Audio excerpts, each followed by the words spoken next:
एक हम नहीं प्रेमियों, हिंदू, सिख, मुस्लिम, ईसाई, क्रिश्चियन, किसी भी धर्म के ग्रंथ को खोल लो,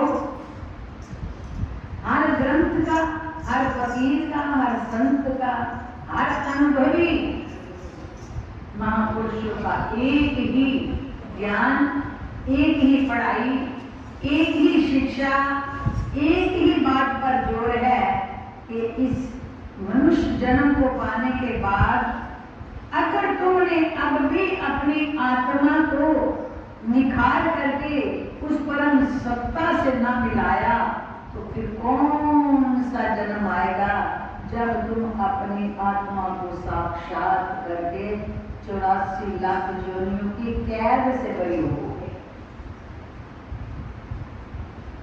बड़ी गहराई से विचार। हमें लगता है कि इन आंखों से जो हम देख रहे हैं ये भी सब कुछ है। किसी को सुंदर रूप रंग चमक दमक वाला देख लिया, उसकी कोठी बंगला देख लिया, 10 मिनट बाद देखते हैं तो कोठी वाला तो अभी एक्सीडेंट में खत्म हो गया, कोठी के बेकार बैठे हैं।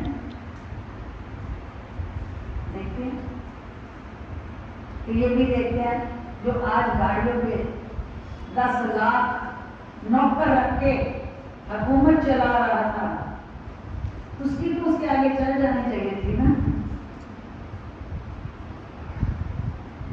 जो यहाँ पर राजा बन करके 10 लाख नौकर लेकर के दुनिया में राज कर रहा है, उसकी तो वहां पर सिफारिश चलनी चाहिए ना।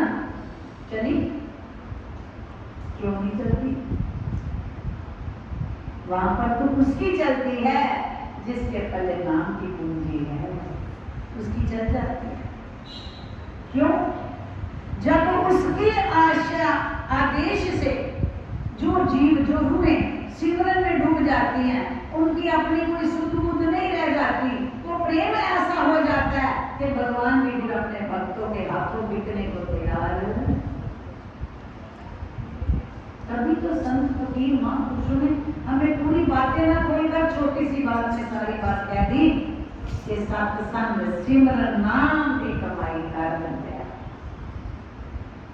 एक ही लाइन में पूरी जिंदगी का राज बता दिया कि अगर तेरे पल्ले नाम की कमाई होएगी फिर भी तेरी वहां पर ये कमाई की रिश्वत चल जाएगी, तो फिर भी उसे चाहे तो अपने लिए लेख पलट करवा सकता, क्योंकि प्रेम हो गया। हम अपने प्रेम के, जिससे हमारा झूठे संसार का प्रेम वाला नाता होता है, हम कितनी उसकी बात मानते हैं, कितनी उसकी अंतर्गत कबूल करके पर्दा डालते हैं, प्रेम की खातिर डाल जाते हैं ना कैसे। और प्रेम कैसा जो बिल्कुल अपने आप को फिदा करने वाला हो तो उसकी बात मान लेते हैं। जिस दिन हमारा उस सच्ची सरकार से ऐसा प्रेम हो जाएगा तब हमारे लेख बदलने जो हमारे भाग्य में नहीं है वो भी करना। अब देखो प्रेमियों, पहले भी सुनाया था कि राजा सुगंध जब राम दरबार में राजाओं की सभा बुलाई गई और उस सभा में राजा सुतंत्र भी जा रहे थे, तो नारद मुनि ने आवाज लगाई कि कहाँ जा रहे हो राजन? कहने लगे राज दरबार में, राम जी के दरबार में सभी राजाओं को बुलाया गया जा। तो उन्होंने कहा कि वहां जाकर क्या करोगे? कहते सभी राजा लोग आए तो आप क्या करोगे जाकर? सर्वप्रथम कहते जो बड़े बड़े सब महापुरुष होंगे सबको प्रणाम करूंगा। तो नारद मुनि बोले तो विश्वामित्र भी आए होंगे, वो भी तो राजा और आप भी राजा एक समान होंगे, उनको भी प्रणाम करोगे? नहीं नहीं, उनको प्रणाम नहीं करना। नारद जी ने शिक्षा दे दी, उनको प्रणाम नहीं करना, क्योंकि तुम भी राजा वो भी राजा, तुम छूटने लगोगे उनके आगे, पैरों में गिरोगे तो चलेंगे। अच्छा मान गए। सभा लगी, राज दरबार में पहुंचे जब तो राजा सुतंत्र ने बारी बारी पूरी सभा में ऋषि महापुरुष नजर आए, सबको प्रणाम किया। जब विश्वामित्र जी की कुर्सी के पास पहुंचे तो उनको छोड़ के अगली कुर्सी फिर प्रणाम किया। पूरे पंडाल में सबको प्रणाम कर, एक को देखकर देख लिया और छोड़कर आगे निकल गए। अपमान ही तो था। विश्वामित्र जी का जब अपमान हुआ, राम जी से कहा कि आपने मुझे अपने दरबार में बुलाकर अपमानित करवाया, ऐसे ऐसे राजा राम जी के मन में इस बात का दिल पर चोट लगी कि मेरे गुरुदेव मेरे घर आए और उनका अपमान हुआ, मैं बर्दाश्त नहीं कर सकता। मैं अपने गुरुदेव के चरणों की सुगंध खा के कहता हूँ कि कल तक मैं राजा सुगंध का वध करके छोड़ूंगा, मृत्यु दंड दे दूंगा उसे। अपने गुरु को इतना अपमानित मैं नहीं सहन कर सकता। अब राम भगवान कसम ही गुरु के चरणों की खाती। जब ये बात उन्होंने सुन ली कानों से, वापस आए, नारद जी से कहने लगे आपने ये क्या किया? मैं अच्छा जा रहा था सही सलामत, मेरे को गलत गाइड किया आपने, मेरे को गलत सुझाव देकर के मेरी मौत का बुलावा दे दिया आपने। अब मुझे मृत्यु से कौन बचाएगा? उन्होंने तो अपने गुरु के चरणों की सुगंध खा लिया राम भगवान ने। नारद जी कहने लगे तो बात बड़ी गड़बड़ हो गई है, गुरु के चरणों की सुगंध को भी राम ने खा ली, तो वैसे तो बड़ी मुश्किल है अब मृत्यु को टालना तेरी। कहने लगे राम ने मुझे इस मृत्यु की सजा का फल आपको है, आपने मुझे गलत चलाया। कहने लगे कोई रास्ता सोचो। हाँ एक रास्ता है, हनुमान जी ही हैं जो बचा सकते हैं राम जी के तीर से। अब हनुमान जी को कैसे कहा जाए? उन्हें अगर ये पता लग जाए कि श्री राम ने कसम खाई है तो हनुमान जी भी नहीं आए। बड़ी विधि सोची गई, हनुमान जी को नहीं कह सकते, लेकिन हनुमान जी से वचन लिया जाए। माँ अंजनी है जो हनुमान को वचनबद्ध कर सकती। माँ अंजनी अपनी गुफा में है, नारद जी ने उसे क्या कहा? जाकर अंजनी की गुफा के बाहर टेर लगाओ, माते मैं आपकी शरण में हूँ, मेरे प्राणों की रक्षा करो। राजा सुकंद को समझाया कि राजा सुकंद जाके अंजनी की गुफा के बाहर पुकारने लगे, दीन होकर आंसू बहाकर माते मैं आपकी शरण में हूँ, मेरी प्राण रक्षा करो। आवाज पहुंची माँ अंजनी तक। माँ अंजनी जब बाहर आई, बेटे क्या बात? कहने लगी एक वचन चाहिए मुझे कि आप मेरे प्राणों की रक्षा करो। कहने लगे कैसे? कहते माँ आप हनुमान जी से वचन ले सकती हो, वो मेरे प्राणों की रक्षा करवा सकते हैं, पहले आप मेरे वचनबद्ध करोगे तो आगे बात पता लगेगी।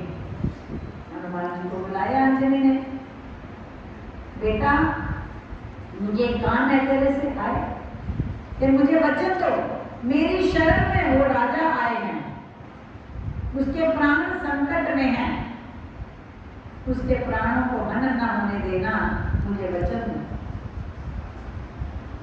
हनुमान जी कहने लगे माँ मैं राम के चरणों की सुगंध खा के कहता हूँ मैं इसके प्राणों का हनन होने नहीं दूंगा, मैं तुझे वचन देता हूँ। अब जब हनुमान जी ने भी अपने राम के चरणों की सुगंध खा ली तो बात बताई गई कि ये बात है।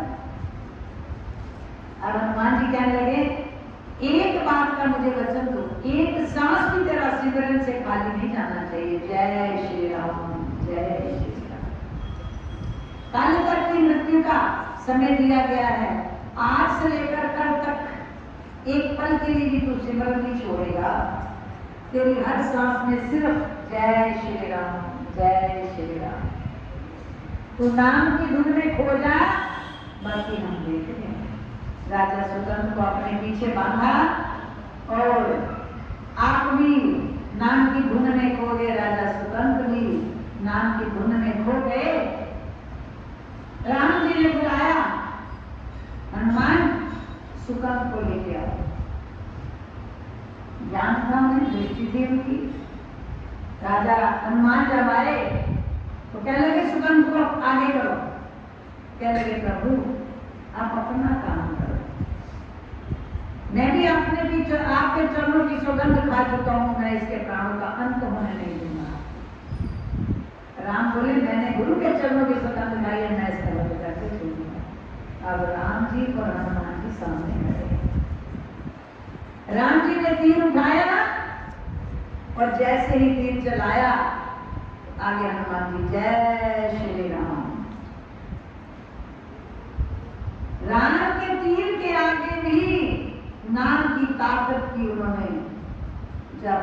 जय घोष की तो राम का तीर आए तो उसके शाम शाम को नीचे सुबह से शाम शाम हो गई पर राम जी का एक भी तीर सुगंध को छू नहीं पाया क्योंकि नाम की गुण बराबर चल रही। अब बताओ राम के आगे नाम की ताकत ज्यादा है। जब शाम हो गई, शाम तक का समय था, लक्ष्मण को गुस्सा आया, कौन है ऐसा व्यक्ति जो मेरे राम के तीर को भी विफल कर रहा है, मेरे प्रभु की शक्ति को भी विफल कर रहा है, कौन है? गुस्से में आए, तीर उठाया और तेज चलाया। जब उन्होंने तीर चलाया तो हनुमान जी पे कि यही है जो मेरे राम की शक्ति को छीन कर रहे हैं सबके सामने। जो तीर चला, तीर तो हृदय में राम थे और वो तीर राम के चरणों में लगा। बाहर राम के चरण जहां थे वहां पर जाकर तीर चुभ गया। प्रभु राम के चरणों में तीर लगा क्योंकि चरण के ही हृदय थे। प्रभु तो हनुमान के सीने में थे।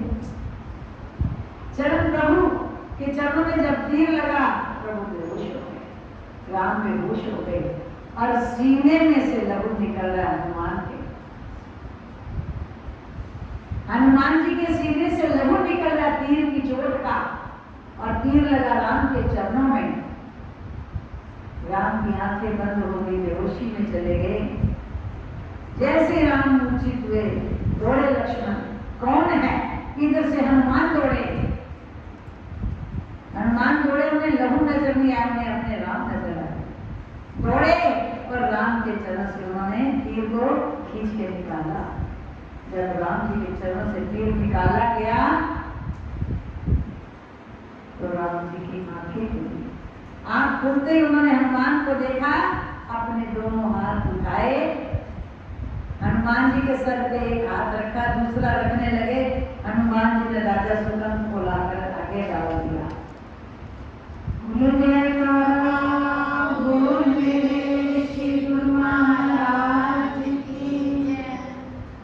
नाम जपने वालों की रक्षा करना उनकी एक जिम्मेवारी बन जाती है बेटियों। स्वयं राम भी क्यों ना आ जाए प्राण लेने के लिए।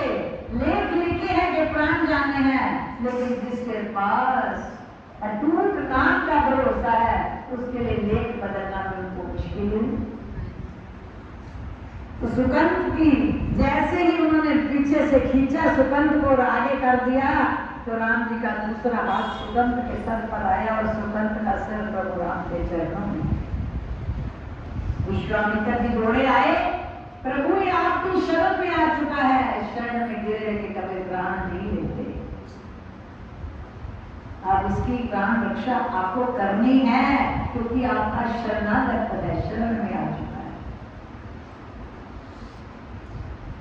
नारद मुनि दौड़े आए। जब नारद भी पहुंच गए वहां, राम लक्ष्मण है, हनुमान है, सुगंध है, विश्वामित्र है। नारद आए तो सुगंध कहने लगा, ऋषि जी आपने मेरे साथ ऐसा गलत क्यों कराया? मुझे आपने ऐसी गलती करने के लिए क्यों प्रेरणा दी? मुझे कारण बताइए, ऐसा क्यों किया? नारद मुनि बोले, मैं दुनिया को कह कह के थक गया हूं कि हरि से बड़ा हरि का नाम, परंतु कोई भी इस बात को मानने को तैयार नहीं था। मैंने कहा आज मैं दुनिया को ये प्रमाण दिखा दूं कि राम के हाथों छोड़ेंगे तीर भी नाम के आगे विफल है। तो ये दुनिया को दिखाना है कि हरि से बड़ा हरि का नाम। इसीलिए कहा है